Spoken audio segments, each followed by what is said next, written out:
നിയമവേദിയുടെ പരാതികൾക്ക് മറുപടി പ്രതികരണങ്ങൾ പരിപാടിയിലേക്ക് എല്ലാവർക്കും സ്വാഗതം. ഇന്നത്തെ ആദ്യ പരാതി തൃശ്ശൂരിൽ നിന്നും പ്രദീപ് സേവ്യറുടേതാണ്. നമുക്ക് പരാതി എന്താണെന്ന് നോക്കാം. ഞാൻ 2000 സീനിയർ സിറ്റിസന്റെ ആനുകൂല്യത്തിൽ BSNL ലാൻഡ് ലൈൻ കണക്ഷൻ 10,000 രൂപ നൽകി എടുത്തിട്ടുള്ളതാണ്. തുടർന്ന് 2 മാസത്തിലൊരിക്കൽ നിശ്ചിത പേയ്മെന്റ് കൃത്യമായി 2024 വരെ അടച്ചു വന്നിട്ടുള്ളതുമാണ്. 2020 മുതൽ BSNL ലാൻഡ് ലൈൻ കണക്ഷൻ പ്രവർത്തനരഹിതമായിരുന്നു. പല പ്രാവശ്യം കംപ്ലൈന്റ് ചെയ്തിട്ടും അത് ശരിയാക്കി തന്നിട്ടില്ല. തുടർന്ന് 2025 ഓഗസ്റ്റ് മാസത്തിൽ ലാൻഡ് ലൈൻ കണക്ഷൻ റദ്ദു ചെയ്യണമെന്നാവശ്യപ്പെട്ടുകൊണ്ട് ഞാനൊരു അപേക്ഷ BSNL ഓഫീസിൽ നൽകിയിരുന്നു. അപേക്ഷയോടൊപ്പം തിരിച്ചറിയൽ രേഖകളും ബാങ്കിന്റെ ഡീറ്റെയിൽസുമെല്ലാം കൊടുത്തിരുന്നു. എന്നാൽ നാളിതുവരെയായിട്ടും ഞാൻ നൽകിയ അഡ്വാൻസ് തുകയുടെ ബാക്കി തുക എനിക്ക് ലഭിച്ചിട്ടില്ല. തുക ലഭിക്കുന്നതിന് വേണ്ടി BSNLന്റെ ഓഫീസിനെ സമീപിച്ചിരുന്നു എങ്കിലും വ്യക്തമായ മറുപടിയും ലഭിക്കുന്നില്ല. ആയതിനാൽ എനിക്ക് ലഭിക്കേണ്ടതായ അഡ്വാൻസ് തുകയുടെ ബാക്കി ലഭിക്കുവാൻ ഞാൻ ഇനി എന്താണ് ചെയ്യേണ്ടത്? BSNL ടെലിഫോൺ റീഫണ്ട് സംബന്ധിച്ച ഈ പരാതി നിയമവേദി തൃശൂർ BSNL അക്കൗണ്ട്സ് വിഭാഗത്തിൽ അന്വേഷിച്ചു. അവർ ഇക്കാര്യം വിശദമായി പരിശോധിച്ച് നിയമവേദിക്ക് രേഖാമൂലം നൽകിയ മറുപടി വായിക്കാം. പ്രസ്തുത നമ്പർ 2002 ജൂലൈ 12 നൽകിയിട്ടുള്ളതും 2025 ഫെബ്രുവരി 3 ഡിസ്കണക്ട് ചെയ്തിട്ടുള്ളതുമാണ്. രേഖപ്രകാരം ഉപഭോക്താവ് 3,000 രൂപ ഡെപ്പോസിറ്റ് നൽകിയിട്ടുള്ളതാണ്. എന്നാൽ 11/9/2024 ശേഷം പണമടച്ചതായി കാണുന്നില്ല. ആയതുകൊണ്ട് ഡെപ്പോസിറ്റിൽ നിന്നും അടയ്ക്കാനുള്ള മൊത്തം തുക കിഴിച്ചതിന് ശേഷമുള്ള തുക 2,386 രൂപ 99 പൈസ റീഫണ്ട് നൽകുന്നതാണ്. ചില സാങ്കേതിക കാരണങ്ങൾ കൊണ്ട് വൈകിയതാണെങ്കിലും റീഫണ്ട് പ്രോസസ്സിംഗ് നടക്കുന്നുണ്ട്. പ്രോസസ്സിംഗ് മുഴുവനായാൽ ഉപഭോക്താവിന്റെ അക്കൗണ്ടിലേക്ക് പണം ക്രെഡിറ്റ് വരുന്നതായിരിക്കും എന്നാണ് BSNL തൃശൂർ അക്കൗണ്ട്സ് വിഭാഗത്തിൽ നിന്ന് കിട്ടിയ മറുപടി. ഇനി അടുത്ത പരാതി പുത്തഞ്ചിറയിൽ നിന്നും പ്രതീക്ഷ രമേശിൻ്റെതാണ്. പരാതി നോക്കാം. പുത്തഞ്ചിറ പഞ്ചായത്തിലെ 10ാം വാർഡിലെ ഒരു കൂട്ടം വീട്ടുകാർ എഴുതുന്ന പരാതിയാണിത്. വെള്ളൂർ പ്രശാന്തി നഗർ വില്ലേജ് റോഡിന്റെ ശോചനീയ അവസ്ഥയെ ചൂണ്ടിക്കാണിച്ചുകൊണ്ട് ഒരു കത്ത് ഇതിനു മുമ്പും നിയമവേദിയിലേക്ക് അയച്ചിരുന്നു. നിയമവേദി ഇക്കാര്യത്തിൽ ഇടപെടുകയും പുത്തഞ്ചിറ പഞ്ചായത്ത് സെക്രട്ടറിയെ വിളിക്കുകയും തുടർന്ന് സെക്രട്ടറി ഉചിതമായ മറുപടി നൽകുകയും ചെയ്തതാണ്. ആ മറുപടിയിൽ പഞ്ചായത്ത് സെക്രട്ടറി ഉറപ്പു നൽകിയത് എത്രയും പെട്ടെന്ന് റോഡ് ശരിയാക്കി കൊടുക്കുമെന്നാണ്. പഞ്ചായത്തിന്റെ ഭാഗത്തു നിന്ന് നടപടികൾ വൈകുന്നത് മൂലം MLAയുടെ ഇടപെടൽ മൂലം 10 ലക്ഷം രൂപ MLA ഫണ്ടിൽ നിന്നും പാസ്സായിട്ടുള്ളതാണ് എന്നാണ് ഞങ്ങൾ മനസ്സിലാക്കുന്നത്. പഴയ ഭരണസമിതി മാറുകയും ഇപ്പോൾ പുതിയ ഭരണസമിതി വരികയും ചെയ്തിട്ടുണ്ട്. എന്നിട്ടും ഈ റോഡിന്റെ പണി ഇതുവരെ തുടങ്ങുകയോ അതിനുള്ള നടപടികൾ ചെയ്യുകയോ ചെയ്തിട്ടില്ല. ഇപ്പോഴത്തെ 10ാം വാർഡ് മെമ്പറോട് ഇക്കാര്യം ചോദിക്കുമ്പോൾ ഫെബ്രുവരി അവസാനത്തോടുകൂടി ഈ പണി തുടങ്ങുമെന്നും ഇതിപ്പോൾ PWD ആണ് ചെയ്യുന്നതെന്നുമാണ് പറയുന്നത്. ഈ റോഡിന്റെ പണി തീർത്തു കിട്ടുവാൻ ഇവിടെ താമസിക്കുന്ന 11 വീട്ടുകാർ ഇനി ആരെയാണ് സമീപിക്കേണ്ടത്? റോഡിന്റെ പുനർനിർമ്മാണത്തിന് ഫണ്ട് അനുവദിച്ചിട്ടും പണി ആരംഭിച്ചിട്ടില്ല എന്ന ഈ പരാതിയെക്കുറിച്ച് നിയമവേദി പുത്തഞ്ചിറ പഞ്ചായത്ത് സെക്രട്ടറി സുരേഷ് KSുമായി സംസാരിച്ചു. അദ്ദേഹം നൽകിയ മറുപടി ഇപ്രകാരമാണ്. 2 ലക്ഷം രൂപ പഞ്ചായത്തിന്റെ ഫണ്ടിൽ നിന്ന് അനുവദിച്ചിരുന്നു. പക്ഷെ അത് മുഴുവൻ റോഡും ചെയ്യാൻ സാധിക്കില്ലായിരുന്നു. അപ്പോഴാണ് MLAയുടെ സഹായത്തിനായിട്ട് അഭ്യർത്ഥിച്ചത്. അപ്പൊ MLAയുടെ സഹായം ലഭ്യമായപ്പോൾ നമ്മുടെ ഈ 2 ലക്ഷം രൂപ വേറെ പ്രോജക്റ്റിലേക്ക് മാറ്റിയിട്ട് ഈ 10 ലക്ഷം രൂപ വെച്ചിട്ട് ആ റോഡ് മുഴുവനായിട്ട് ചെയ്യാനായിട്ട് ആണിപ്പോൾ അഡ്മിനിസ്ട്രേറ്റീവ് സാങ്ഷനായിട്ട് നമ്മുടെ ബഹുമാനപ്പെട്ട കളക്ടറുടെ മുന്നിലുള്ളത്. അപ്പോൾ അത് ലഭിച്ചു കഴിഞ്ഞാൽ നമുക്ക് ഉടനെ തന്നെ അത് ചെയ്യാനായിട്ട് ഇംപ്ലിമെന്റിംഗ് ഏജൻസി ആയിട്ടുള്ള PWD റോഡ്സിനെയാണ് ഏൽപ്പിച്ചിരിക്കുന്നത്. അവരത് അടിയന്തരമായിട്ട് ചെയ്യും. വേറെ അതിന് താമസമൊന്നുമില്ല. അത് ഫണ്ടുണ്ട് ഒക്കെ ചെക്ക് ചെയ്ത് അതിന്റെ AS കൊടുക്കുന്നത് കളക്ടറേറ്റിൽ നിന്നാണല്ലോ. അതാണ് അങ്ങോട്ടേക്ക് അയച്ചത്. അതാണ് അന്വേഷിച്ചപ്പോൾ കിട്ടിയ ഏറ്റവും ലേറ്റസ്റ്റ് ആയിട്ടുള്ള വിവരം. അടുത്ത പരാതി തൃപ്പൂണിത്തുറയിൽ നിന്നും അശോകൻ VR-ന്റേതാണ്. പരാതി നോക്കാം. എന്റെ വീടിന്റെ തൊട്ടു മുൻവശം ഒരു കോളനി റോഡിനിരുവശത്തും നിലകൊള്ളുന്ന വലിയ വൃക്ഷം യാത്രാ തടസ്സം സൃഷ്ടിച്ചുകൊണ്ടും ഇതിന്റെ കൊമ്പുകൾ എന്റെ വീടിന്റെ മുകളിലും ഇലക്ട്രിക് ലൈനിന് മുകളിലുമായി വീണ് എപ്പോൾ വേണമെങ്കിലും അപകടം ഉണ്ടാകുന്ന വിധം പടർന്ന് പന്തലിച്ചു നിലകൊള്ളുകയാണ്. വളരെ തിരക്കേറിയ ഈ റോഡിലൂടെ സ്കൂൾ വാഹനങ്ങളും കാൽനട യാത്രക്കാരും സഞ്ചരിക്കുന്നുണ്ട്. അതുകൊണ്ട് തന്നെ അപകടകാരിയായ ഈ മരം മുറിച്ചു മാറ്റുന്നതിന് വേണ്ടി ജില്ലാ കളക്ടർ, RDO, മുനിസിപ്പൽ സെക്രട്ടറി എന്നിവർക്ക് രേഖാമൂലം അപേക്ഷ നൽകിയിട്ടുള്ളതാണ്. ഇതിൻ പ്രകാരം ഈ മരം വെട്ടിമാറ്റുവാൻ ഉത്തരവുണ്ടായിട്ടുണ്ട് എന്നാണ് അധികാരികളിൽ നിന്നും അറിയാൻ കഴിഞ്ഞത്. എന്നാൽ ഞങ്ങൾ ചൂണ്ടിക്കാണിച്ച ആ മരത്തിന് പകരം തൊട്ടടുത്ത് നിൽക്കുന്ന ചെറിയ വൃക്ഷം വെട്ടിമാറ്റുന്നതിന് വേണ്ടിയാണ് മുനിസിപ്പാലിറ്റിയിൽ നിന്നും അറിയിച്ചിട്ടുള്ളത്. ആയതിനാൽ ഭീഷണിയായ ഈ വൻമരം മുറിച്ചു മാറ്റുന്നതിന് ഇനി ഞങ്ങൾ ആരെയാണ് സമീപിക്കേണ്ടത്? ഈ കത്തിൽ ചോദിച്ചിരിക്കുന്ന കാര്യത്തിന് മറുപടി നൽകുന്നു ഹൈക്കോടതി അഭിഭാഷകനായ VC രാജേഷ്. ഇവിടെ ഉന്നയിച്ചിരിക്കുന്ന വിഷയത്തിൽ മറ്റൊരാളുടെ ജീവനോ സ്വത്തിനോ ഭീഷണിയാവുന്ന തരത്തിൽ മരം വളർത്താൻ ആർക്കും അധികാരമില്ല. ചോദ്യകർത്താവ് കളക്ടർക്കും RDOക്കും പരാതി കൊടുത്തു. അത് മാറ്റുവാൻ ഒരു ഉത്തരവ് ഉണ്ട് എന്നാണ് ഇതിൽ നിന്ന് മനസ്സിലാവുന്നത്. എന്നാൽ എന്തുകൊണ്ട് ആ ഉത്തരവ് പാലിക്കപ്പെട്ടില്ല എന്ന് വ്യക്തമല്ല.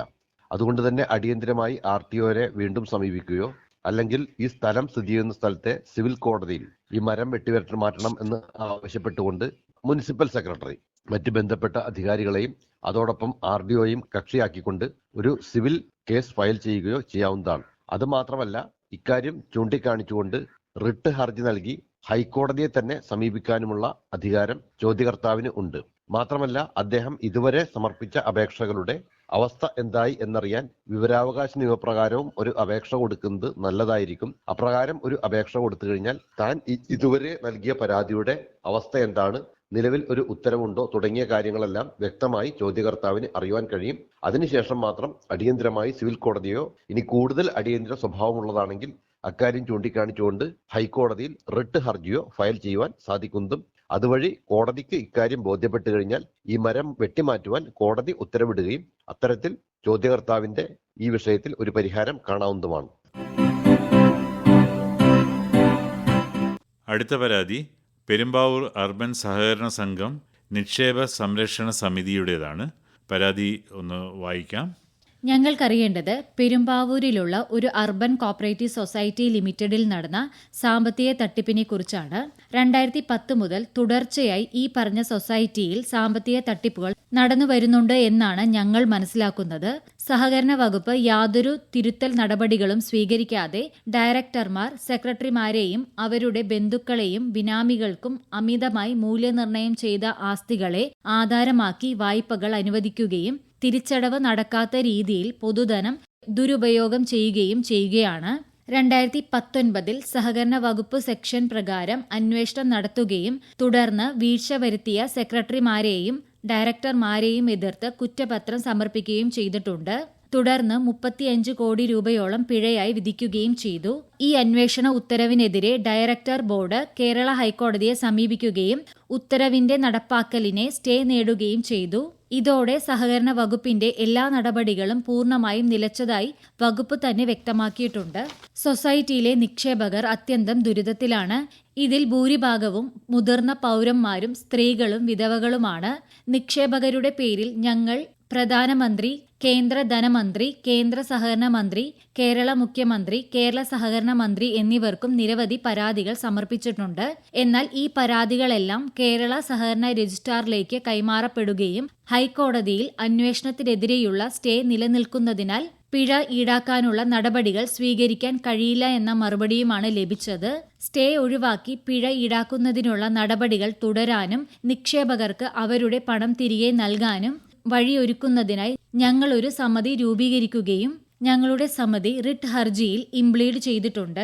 അന്വേഷണ ഉത്തരവിന് എതിരെ പ്രതികൾ ഹൈക്കോടതിയെ സമീപിക്കുകയും അന്വേഷണത്തിന് വേണ്ടി പ്രതികൾ നോട്ടീസ് നൽകിയില്ല എന്നുള്ള ഒറ്റ കാരണം മാത്രം പറഞ്ഞുകൊണ്ട് ഇവർ ആ അന്വേഷണത്തിന് സ്റ്റേ വാങ്ങിയിരിക്കുകയാണ്. ആയതിനാൽ സഹകരണ വകുപ്പിന് കടക്കുവാൻ സാധിക്കുന്നില്ല. ഈ ഒരു നടപടിക്ക് പ്രതികൾക്ക് നോട്ടീസ് കൊടുക്കേണ്ട ആവശ്യമില്ല എന്നാണ് ഹൈക്കോടതിയുടെ ഉത്തരവിൽ തന്നെ പറഞ്ഞിട്ടുള്ളത്. നിലവിൽ ഈ കേസ് നാളിതുവരെയും ബെഞ്ചിൽ വിസ്താരത്തിന് വരാതെ നീണ്ടുപോകുകയാണ്.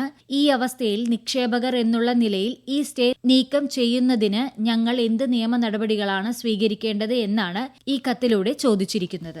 ഈ കത്തിൽ ചോദിച്ചിരിക്കുന്ന കാര്യത്തിന് മറുപടി നൽകുന്നു ഹൈക്കോടതി അഭിഭാഷകൻ അനിൽ ജോർജ്. ഈ പരാതിയിൽ ഉന്നയിക്കുന്ന വിഷയങ്ങൾ ഇപ്പോൾ ബഹുമാനപ്പെട്ട ഹൈക്കോടതിയുടെ പരിഗണനയിൽ ഉള്ളതാണ്. അതിനാൽ തന്നെ ഈ മാറ്റർ സബ് ജുഡീസ് ആണെന്ന കാര്യം ആദ്യം തന്നെ വ്യക്തമാക്കേണ്ടതുണ്ട്. ഹൈക്കോടതിയിൽ നിലവിലുള്ള കേസിൽ പരാതിക്കാർ കക്ഷി ചേർന്നിട്ടുമുണ്ട്. നിയമപരമായി ഇത്രയും വിഷയങ്ങളിൽ റേഡിയോ വഴിയുള്ള വിശദമായ ചർച്ചകൾ നടത്തുന്നത് ഉചിതമല്ല. എന്നാലും നിയമസ്ഥിതി പൊതുവായി വ്യക്തമാക്കാം. കേരള സഹകരണ സംഘം നിയമപ്രകാരം സെക്ഷൻ 65 അനുസരിച്ച് സഹകരണ സംഘത്തിൻ്റെ പ്രവർത്തനങ്ങളിൽ ഗൗരവമുള്ള അപാധകൾ, സാമ്പത്തിക അച്ചടക്ക ലംഘനങ്ങൾ, അധികാര ദുരുപയോഗം തുടങ്ങിയവ ഉണ്ടായാൽ രജിസ്ട്രാറിന് പരിശോധനയും അന്വേഷണവും നടത്തുവാനുള്ള വ്യക്തമായ അധികാരമുണ്ട്. ഇനി ഈ പരിശോധനയിൽ തൃപ്തിയില്ലെങ്കിൽ ഇതിനെ സംബന്ധിച്ച് വീണ്ടും പരാതി ഉന്നയിക്കാവുന്നതുമാണ്. അതുപോലെ തന്നെ സെക്ഷൻ 68 പ്രകാരം സഹകരണ പ്രസ്ഥാനത്തിൻ്റെ ഫണ്ടുകൾ ദുരുപയോഗം ചെയ്യുക, വിശ്വാസവഞ്ചന നടത്തുക, അല്ലെങ്കിൽ നിയമവിരുദ്ധമായി ലാഭം കൈക്കലാക്കുക എന്നീ സാഹചര്യങ്ങളിൽ ഉത്തരവാദികളായ വ്യക്തികളിൽ നിന്നും നഷ്ടപരിഹാരം ഈടാക്കുന്നതിനും നിയമ നടപടി സ്വീകരിക്കുന്നതിനും വ്യവസ്ഥയുണ്ട്. ഈ വകുപ്പുകൾ പ്രകാരമുള്ള നടപടികൾ ക്രിമിനൽ സ്വഭാവമുള്ളതായതിനാൽ ഈ പരാതിയിൽ ഉന്നയിക്കുന്ന ആരോപണങ്ങൾ IPC അല്ലെങ്കിൽ BNSS എന്നീ ക്രിമിനൽ ചട്ടങ്ങളുടെ പരിധിയിൽ വരുന്നതായതുകൊണ്ടും അതനുസരിച്ച് സ്വതന്ത്രമായി ക്രിമിനൽ നടപടികൾ സ്വീകരിക്കുന്നതിന് നിയമം അനുവദിക്കുന്നുണ്ട്. ഇവിടെ പ്രത്യേകം പറയേണ്ടത്, ഹൈക്കോടതിയിൽ നിലനിൽക്കുന്ന കേസിൽ ഉണ്ടായിരിക്കുന്ന സ്റ്റേ ഓർഡർ ക്രിമിനൽ നിയമപ്രകാരം സ്വീകരിക്കുന്ന നടപടികൾക്ക് സ്വാഭാവികമായി ഒരു തടസ്സമാകണമെന്നില്ല. ഓരോ നടപടിക്രമവും അതാത് നിയമത്തിൻ്റെ പരിധിയിൽ തന്നെയാണ് വിലയിരുത്തപ്പെടേണ്ടത്. അതിനാൽ ഈ വിഷയത്തിൽ ഏറ്റവും ഫലപ്രദമായി ഉടനടി ചെയ്യാവുന്നതായ കാര്യം ഹൈക്കോടതിയിൽ നിലവിലുള്ള കേസിൽ വേഗത്തിലുള്ള ഒരു തീരുമാനമെടുക്കുന്നതിന് അഭിഭാഷകനെ സമീപിച്ച് അതിന് അപേക്ഷ നൽകി തീർപ്പ് നേടുന്നതാണ്. അടുത്ത പരാതി അയച്ചിരിക്കുന്നത് ആലപ്പുഴയിലെ വി ചിദാനന്ദൻ. കത്ത് വായിക്കാം. ലിസ് എന്ന ധനകാര്യ സ്ഥാപനത്തിൽ പണം നിക്ഷേപിക്കുകയും തുടർന്ന് ലിസ് എന്ന ധനകാര്യ സ്ഥാപനം ഇല്ലാതാവുകയും ചെയ്തു. ഇതിനെതിരെ ഹൈക്കോടതിയിൽ കേസ് നടക്കുന്നുമുണ്ട് എന്നാണ് അറിയാൻ കഴിഞ്ഞത്. ഇക്കാര്യത്തെക്കുറിച്ച് അറിയുന്നതിന് വേണ്ടി നിയമവേദിയിലേക്ക് ഒരു കത്തയച്ചിരുന്നു. തുടർന്ന് നിയമവേദി ഇക്കാര്യം അന്വേഷിക്കുകയും വ്യക്തമായ മറുപടി നൽകുകയും ചെയ്തു. അതിന് ഉത്തരമായി നിയമവേദി പറഞ്ഞത് ഹൈക്കോടതി ഈ കേസിന് ക്ലെയിം സെറ്റിൽമെന്റ് ഓഫീസർമാരെ നിയമിച്ചിട്ടുണ്ട് എന്നതാണ്. ഈ ക്ലെയിം സെറ്റിൽമെന്റ് ഓഫീസർമാരുടെ ഫോൺ നമ്പർ ലഭിക്കുന്നതിന് എന്തെങ്കിലും മാർഗമുണ്ടോ? നിലവിൽ ലിസ് എന്ന ധനകാര്യ സ്ഥാപനത്തിന്റെ കേസുമായി ബന്ധപ്പെട്ട് ഹൈക്കോടതി 3 ക്ലെയിം സെറ്റിൽമെന്റ് ഓഫീസർമാരെ നിയോഗിച്ചിട്ടുണ്ട്. Advocate PM Muhammad Shiras, advocate R Sudheer, advocate CE Unnikrishnan എന്നിവരാണവർ. ഇവരുടെ ഫോൺ നമ്പർ ലഭിക്കുന്നതിനായി ഹൈക്കോടതി ബാർ അസോസിയേഷനിലോ ഹൈക്കോടതി ഓഫീസിലോ അന്വേഷിച്ചാൽ മതിയാകും. ഇനി അടുത്ത പരാതി കുറുമശ്ശേരിയിൽ നിന്നും തങ്കമ്മയാണ് പരാതിക്കാരി. ഞാൻ എറണാകുളം ജില്ലയിലെ പാറക്കടവ് പഞ്ചായത്തിന്റെ പരിധിയിൽപ്പെട്ട ആളാണ്. എനിക്ക് സാമൂഹ്യക്ഷേമ പെൻഷൻ ആകെ 600 രൂപ മാത്രമാണ് ലഭിക്കുന്നത്. ഞാനൊരു BPL വിഭാഗത്തിൽപ്പെട്ടയാളാണ്. രോഗിയും വിധവയുമാണ്. എനിക്ക് കെട്ടിട നിർമ്മാണ തൊഴിലാളി പെൻഷൻ 1600 രൂപ നിരക്കിൽ ലഭിക്കുന്നുണ്ട്. എന്നാൽ ഈ തുക കൊണ്ട് മരുന്നിനും ആഹാരത്തിനും തികയുന്നില്ല. കെട്ടിട നിർമ്മാണ തൊഴിലാളി പെൻഷൻ തുക കിട്ടുന്നത് കൊണ്ടാണോ എനിക്ക് ലഭിക്കുന്ന സാമൂഹ്യ സുരക്ഷാ പെൻഷനായ വിധവാ പെൻഷൻ 600 രൂപ നിരക്കിൽ ലഭിക്കുന്നത്? എനിക്കും എല്ലാവർക്കും കിട്ടുന്നത് പോലെ 2000 രൂപ പെൻഷൻ ലഭിക്കാൻ സാധ്യതയുണ്ടോ? നിലവിലെ സർക്കാർ നിയമം അനുസരിച്ച് ഒരാൾക്ക് ഒരു പെൻഷന് മാത്രമേ അർഹതയുള്ളൂ. എന്നാൽ ക്ഷേമനിധി ബോർഡുകൾ അവരുടെ തനത് ഫണ്ട് ഉപയോഗിച്ചാണ് പെൻഷൻ നൽകുന്നതെങ്കിൽ ഗുണഭോക്താവിന് സർക്കാർ നൽകുന്ന സാമൂഹ്യ സുരക്ഷാ പെൻഷൻ 600 രൂപ നിരക്കിൽ ലഭിക്കാൻ അർഹതയുണ്ട്. ഇവിടെ കെട്ടിട നിർമ്മാണ തൊഴിലാളി പെൻഷൻ അവരുടെ ഫണ്ട് ഉപയോഗിച്ചാണ് പെൻഷൻ നൽകുന്നത്. കെട്ടിട നിർമ്മാണ തൊഴിലാളി പെൻഷൻ 1600 രൂപ നിരക്കിൽ ലഭിക്കുന്നത് കൊണ്ടാണ് സാമൂഹ്യ സുരക്ഷാ പെൻഷൻ 600 രൂപ നിരക്കിൽ ലഭിക്കുന്നത്. എന്നാൽ ചില ക്ഷേമനിധി ബോർഡുകൾ അംഗങ്ങൾക്ക് പെൻഷൻ നൽകുന്നത് സർക്കാർ ഫണ്ട് ഉപയോഗിച്ചാണ്. അങ്ങനെയുള്ള ക്ഷേമനിധി ബോർഡുകളിൽ അംഗങ്ങൾ ആയവർക്ക് ഒന്നുകിൽ ക്ഷേമ പെൻഷൻ അല്ലെങ്കിൽ സാമൂഹ്യ സുരക്ഷാ പെൻഷൻ ഇവയിൽ ഏതെങ്കിലും ഒന്നിന് മാത്രമേ അർഹതയുണ്ടായിരിക്കുകയുള്ളൂ. ഇനി നിയമവേദിയിൽ ഒരു പ്രതികരണം വായിക്കാം. പുതുവാശ്ശേരിയിൽ നിന്നും സൈന മുസ്തഫയാണ് ഈ പ്രതികരണം അയച്ചിട്ടുള്ളത്. ഞാൻ ഏതാനും ദിവസം മുമ്പ് നിയമവേദിയിലേക്ക് ഒരു കത്തയച്ചിരുന്നു. 2023 മകളുടെ ഭർത്താവിന്റെ ആധാർ കാർഡിന് അപേക്ഷിച്ചിട്ടും ലഭിച്ചില്ല എന്നതായിരുന്നു ആ പരാതി. നിയമവേദിയിലേക്ക് കത്തയച്ചതിനു ശേഷം തിരുവനന്തപുരത്തുള്ള IT മിഷൻ ഓഫീസിൽ നിന്ന് എന്നെ വിളിക്കുകയും വിശദ വിവരങ്ങൾ അന്വേഷിക്കുകയും ചെയ്തു. തുടർന്ന് ഫോണിലേക്ക് സന്ദേശം വരികയും ആധാർ കാർഡ് ഡൗൺലോഡ് ചെയ്ത് എടുക്കുവാൻ ആവശ്യപ്പെടുകയും ചെയ്തു. തുടർന്ന് ഞങ്ങൾക്ക് ആധാർ കാർഡ് ലഭിക്കുകയും ചെയ്തിട്ടുണ്ട്. ഏകദേശം 3 വർഷത്തോളം ലഭിക്കാതിരുന്ന ആധാർ കാർഡാണ് നിയമവേദിയിലേക്ക് പരാതി അയച്ചതിനു ശേഷം ലഭിച്ചത്. അതിന് നിയമവേദിയോട് നന്ദി അറിയിക്കുന്നു. ആധാർ കാർഡുമായി ബന്ധപ്പെട്ട ഈ പരാതി നിയമവേദിയിലൂടെ പരിഹരിക്കാൻ കഴിഞ്ഞു എന്നറിഞ്ഞതിൽ സന്തോഷം. ഈ പരാതി പരിഹരിക്കാൻ കേരള സ്റ്റേറ്റ് IT മിഷൻ നടത്തിയ ശ്രമങ്ങളെ ഞങ്ങൾ നന്ദിപൂർവ്വം സ്മരിക്കുകയാണ്.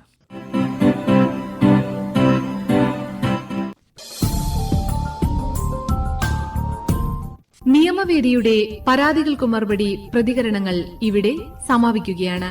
നിർവഹണം ആർ ഉണ്ണികൃഷ്ണൻ. സഹായം നീതി MS. അവതരണം ആകാശവാണി കൊച്ചി FM 102.3. ഈ പരിപാടിയിലേക്ക് കത്തുകൾ അയക്കേണ്ട വിലാസം: പരാതികൾക്കു മറുപടി പ്രതികരണങ്ങൾ, care of station director, Akashvani Kochi 21. നിയമവേദി ബുധനാഴ്ചകളിൽ രാവിലെ 8:05 ഞായറാഴ്ചകളിൽ രാത്രി 9:30. ഓരോ ആഴ്ചയിലും പ്രക്ഷേപണം ചെയ്യുന്ന നിയമവേദി പരാതികൾക്കു മറുപടി പ്രതികരണങ്ങൾ കേൾക്കുന്നതിനായി Akashvani Kochi FM YouTube channel സന്ദർശിക്കുക. മുൻ ആഴ്ചകളിലെ പരിപാടികളും അവിടെ ലഭ്യമാണ്.